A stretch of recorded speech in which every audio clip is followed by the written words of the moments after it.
Sevgining insonga ta'sirini fasllarga qiyoslab ijro qilib bering. Yaxshi, qani ketdik.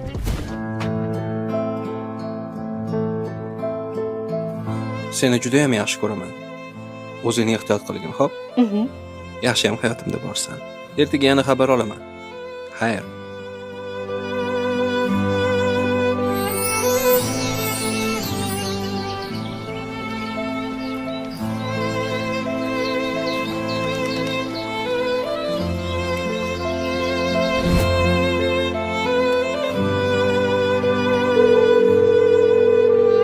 Abonent band. Iltimos, keyinroq